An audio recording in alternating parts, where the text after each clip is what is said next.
Hello, hello, hello, everyone. My name is Megan, and welcome to the Brick by Brick Studio podcast. This is my friend Leah Coleman. How are you Hey doing, everyone. Leah? Nice to see you. Thank you so much for joining us.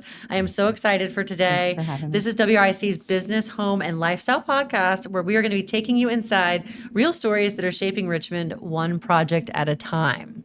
So, Come on. Leah, how are you today?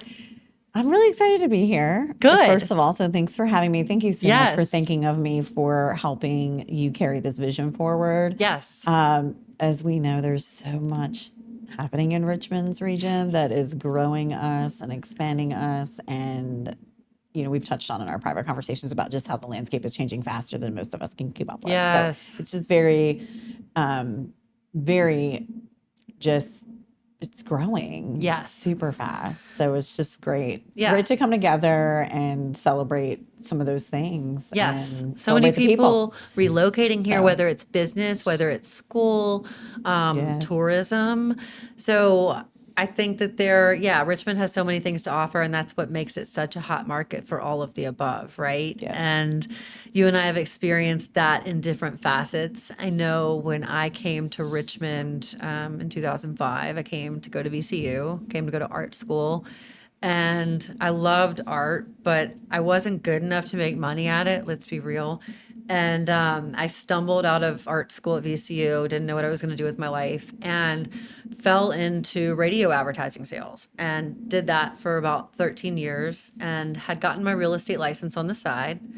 And because I wasn't really happy with the landscape that I was in at that point in time. Wanted to do a little bit more for myself and felt like with a growing family, a child on the way, and potentially having another one, which I did, wanted some flexibility in my life. So I got my real estate license and did that full time for a little while. And then now I'm here at WRIC on the sales side. And that's how I am here talking to all of you people. So I'm on the sales team at WRIC, and I met Leah through real estate because Leah is a boss babe. Actually, there is a group on Facebook. Look it up, Boss Babes. And Saves our, that's, yeah, we yeah. met at an event where Yeah. Leah had helped a couple invest in a home and they were selling it. And so it was basically they were selling it as an Airbnb property. And it was really cool. I was really impressed with Leah. She was one of those people that just stuck out in my mind as a unique human, really creative, fun soul. So as the years passed, we would see each other randomly through real estate events. But once I landed here at WRC, I felt like I really wanted to develop something that made real estate accessible for, our community locally. And who better than to help me do that than Leah, who's my friend and, a colleague on the real estate side. But I think we can definitely speak from the hip with our real life experience as to how much investing in real estate and being involved in real estate has helped our life. And, at one point in time, it was a side hustle for me and then became full time. And then I transitioned that Same. into an investment property and then an investment property on the side. And I have a full time job here, right? So there's been a lot Yes. of ebbing and flowing in my life. And I think that that's a lot of what we want to talk about here, the pivot, or like where do we go Yeah. if life kind of is different, if rates are still really high in real estate, having investment properties, I know has helped both of us. So it's like Yes. there's so much upside to what we've seen and done and been through. And so I think if we're able to help translate that for y'all out there to make it just easier, more accessible, answer the questions you have, that's why we have developed our we've got a Instagram handle, believe it or not. We've got RVA Brick by Brick. So we'd love to have you I love guys come that. follow us there. We're going to be sharing content from the show, some behind the scene pics and stuff like that. And definitely as we go through content in each episode each week, we'll share before and afters of Airbnbs. So this week, I thought it would be fun to talk a little bit about what got us into the world that we're in terms of, I have an Airbnb now. It's not the first one I started with, but we'll talk about my first one a little bit today. But first, talk a little bit Love about that. what got you into this world and introduce yourself a little bit to people, and then we'll transition back over to the Airbnb that started me. Sure. I'll try to give a quick summary Sure. that I think will warm up my heart just to even hear me tell that part of the story again, and maybe others can relate to. So I got started in real estate about 17 years ago from a learning perspective. At that time, I had a banking background, but was managing full-time a retail store. And I was working like 40 plus hours a week. And of course, back then, and sometimes in salaried positions, sometimes you're getting overtime in some of those roles and sometimes you're not, and I was not. And so my body really started to feel the being on your feet very Yeah. long every day. I was really good at it and Yeah. loved it, but I started watching HGTV like a lot of people do, and the beauty of, or the excitement of like seeing that old become new and transformed in Yes. between was really, really cool. Yes, I agree. I never knew that it wasn't that easy, but that yet it was still something I could realistically pursue. And when I Yeah. had learned in banking basic foundational, financial principles, I really learned that there are several ways that you can learn how to buy and own property. And homeownership was one thing that I started and or was able to buy my first house at age 21.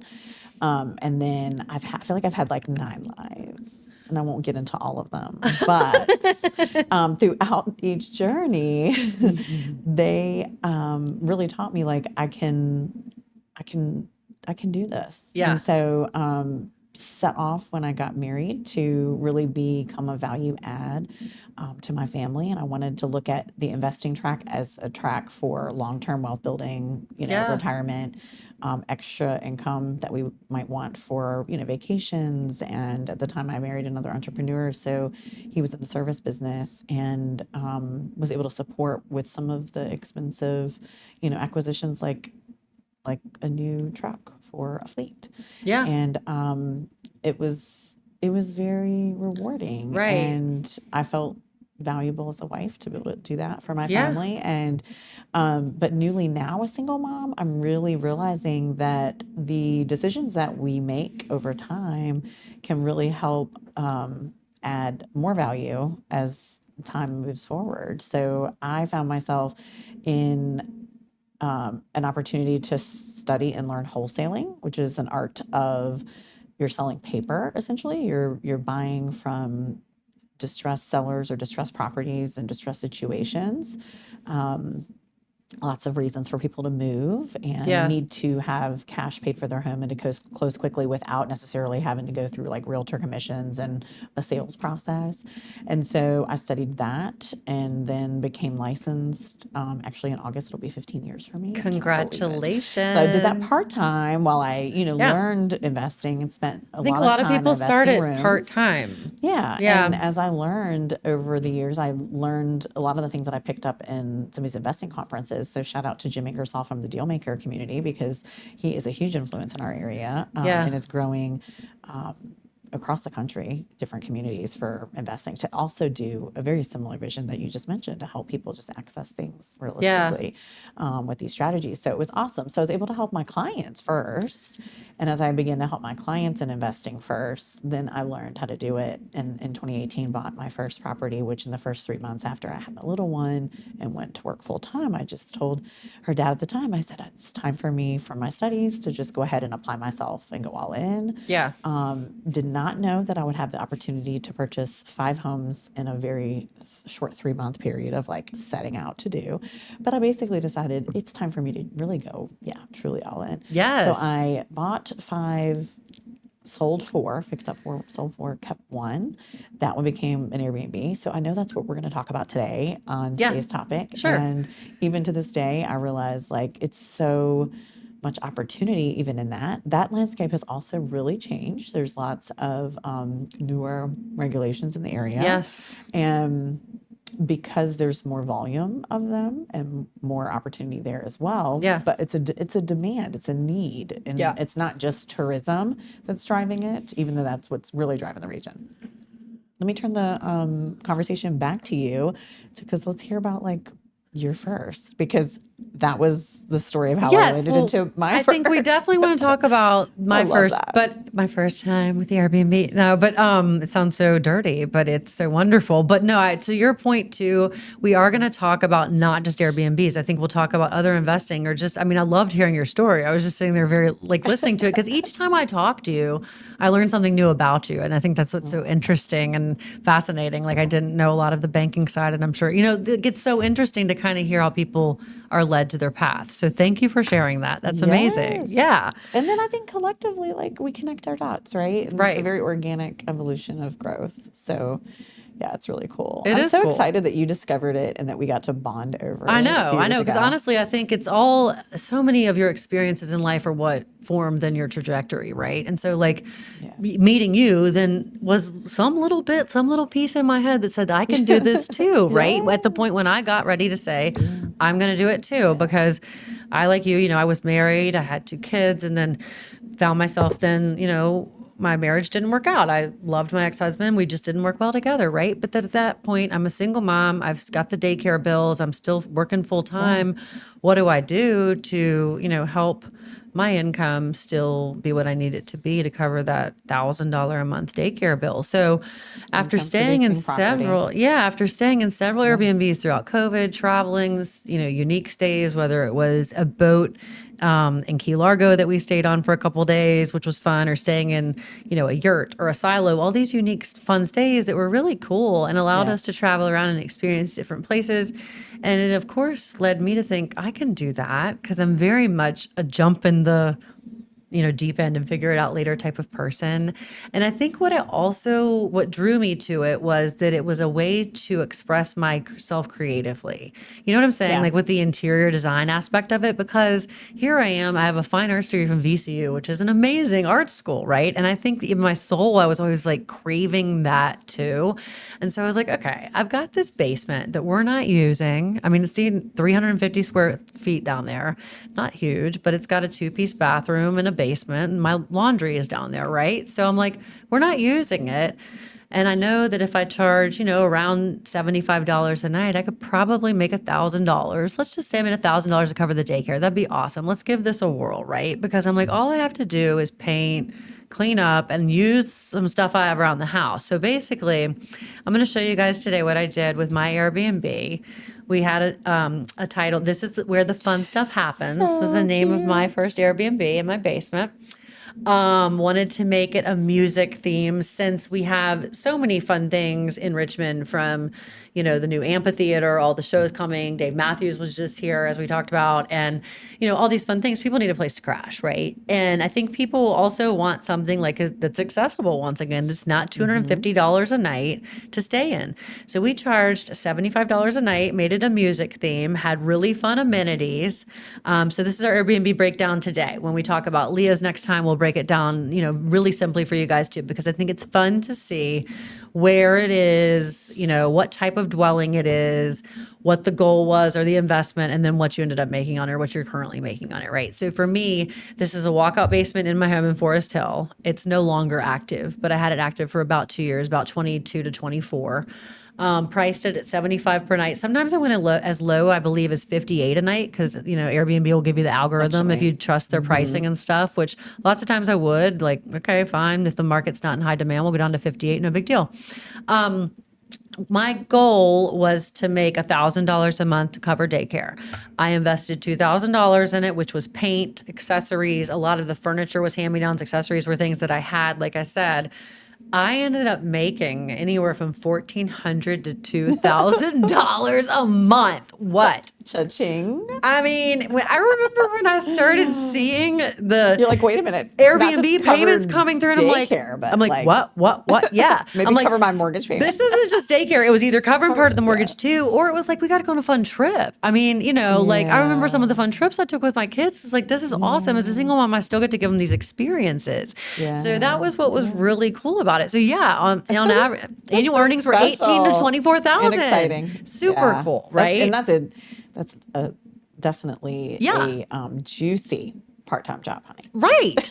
Exactly. and, Part-time for not much And you time. don't have to leave your house. Yeah, I turned it over myself. So I charged a $25 cleaning fee. Big deal. And a lot of people really appreciated that. They appreciated the price. We got several reviews that were like, thank you so much for being affordable. Now, we'll talk a lot about boutique, the other end of this scale too. So I'm not by any means saying I wouldn't love a nice, lavish stay somewhere. Okay. Yes, there is. Yes. Yes, but this was have not someone that, on the and we interview for we these. positioned it accordingly. I think I even said in the listing, like, this is not the Ritz-Carlton. Please don't expect that. You know, this is a nice, affordable stop right off 95, near the National, near the James River Park System, all the fun things that people want to do. We had little toiletries that we left for them, little guidebooks. We had a little garden outside; they could pick herbs and stuff. Just fun, you know. And love my that. son helped me paint this accent wall. This is where the fun stuff happens. Fun. I love the rope light, the So way it fun. incorporated. I know, all of that right? in I mean, it was there. just fun and What a simple. little magical simple, space. simple. The magical space outside. We let people use the space. They could have the fire pit use. Actually even had a kayak too. I'd let people take out if they wanted to. There's a deck there for dining. We did not have a shower inside of this. We still don't have a shower in our basement. So we solved that problem by building an outdoor shower. And it's basically just a platform deck, you know, with 4 sides, put some bamboo around it, made it look cute and bohemian. That's a camper style shower. Super Love easy, that. $150 on Amazon.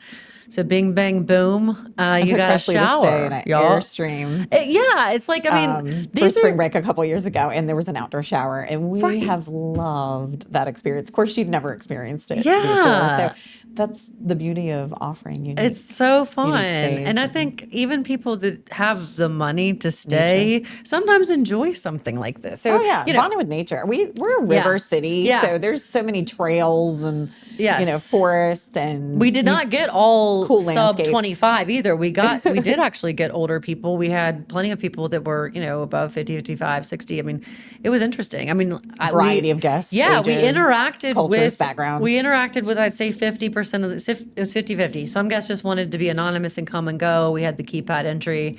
Some wanted to have that interaction. That's what they really liked about that community of Airbnb, which is Yeah. that's kind of what it is, right? So Yes. it's like Yep. it's like the new day. It's like the OG bed and breakfast, really, or like that those common houses. You know what I'm saying? Because Yeah. like that's kind of how it was back in the 20s and 30s and stuff. So it's interesting. They used and- to call them in the ordinance, Old City Ordinance. Yeah. Lodging houses. There you go. Tourism. Right. And we'll talk about this probably in another episode. We've talked individually about how people are renting just rooms out and stuff like that now, because I mean, there's a Yeah. need for that. And there's also more midterm rentals for healthcare professionals that are sometimes more room based. So there's so many ways to monetize parts of your life, parts of your home if you need to, right? Yeah, and this is a really good strategy too for like people that either want to buy or already own duplexes. Totally. So like live in one side, Yes. and then do the Airbnb on the other. Love that. That also usually works with most of the city regulation. Yes. So you still got to get permits now for certain zoning code, with the property address, but you would match that up. Right. I love this, Megan. Thank you. Show us this magical Well, this is place. like, I mean, I have friends that were nice to donate furniture and stuff. This couch was my couch I'd had for 7 years. You can see it's kind of dirty, but again, cement floors, rugs, music theme. It was positioned as your basement band stay, right? So that's what people expected. They loved all the little touches, records, books, stuff like that, art from old shows and artists. So we really had a lot of fun with it. I think, Leah and I definitely agreed that thematic Airbnbs are the way to go. I ended up doing a second Airbnb after this one, which also does have a theme. Leah, you've got a fun theme coming up that we're going to talk about in a show as Can't wait to tell well. you. Yes. I know. I cannot wait to tell you. gonna- I'll just tell you the name of it. It's Femme Muse. Femme, I muse, already girl. ordered the poster. I love it. Had it created. I'm so and excited. Hung it. Yes. yeah, we'll take See, you and on the that's what I'm journey. saying. We're like both really creative people. So like Yeah. if you at home are sitting there watching, like, man, It's an art. these to girls make are it. like way more extra than me, and I'm not going to be able to do this theme they're talking about. Well, give us a shout. I mean, like, honestly, that's what we're here for. We really dig this, and yeah, we are electric, right? So if you feel like you need a little bit of sizzle behind whatever you're thinking or just some brainstorming. I think that's what we Yeah. love. This is the community that we want to live and thrive in, and that's why we're here to help others. So for sure. So Yes. that was my first brick, and I'm continuing to build brick by brick. So each week we also want to give you a brick tip of the week. So seeing as this is our first segment, recording together. And also, we talked about my first Airbnb experience. The tip of the week is start where you are. The first brick doesn't have to be perfect. Obviously, none of this recording was. And we love y'all for watching, and it will get better. And but no, it's just really cool to have this community behind us. And I think there's a lot of really cool Airbnb owners out there. We have several already that we've targeted that we want to cover, in addition to talking about our own. So please continue to come back and join us each week for RVA Brick by Brick Studio. And again, you can follow us at RVA Brick by Brick on Insta. We're going to be having more ways to outreach as well in terms of developing some more social handles and stuff like that. So definitely be on the lookout for that. But in the meantime, Leah, I thank you for your time. I look forward to seeing you again next week, and stay tuned for more fun stuff from RVA Brick by Brick, right? Girl, I cannot wait to help you expand this vision and help us show It's all gonna be so Richmond's fun. brilliant minds. I know. It's one of my favorite things about real estate and, our property focuses and the opportunities we get to help other people create. Is It's meeting like cool people, the collab. Yeah, the collab of the community. Businesses, the people, the community. So That's we'll be what it's celebrating the culture and the about. people. Yes. Well, Well, in this landscape, y'all. until next time, brick by brick, we'll see you next week. Yes. Have a good week, y'all. Bye. Thank you.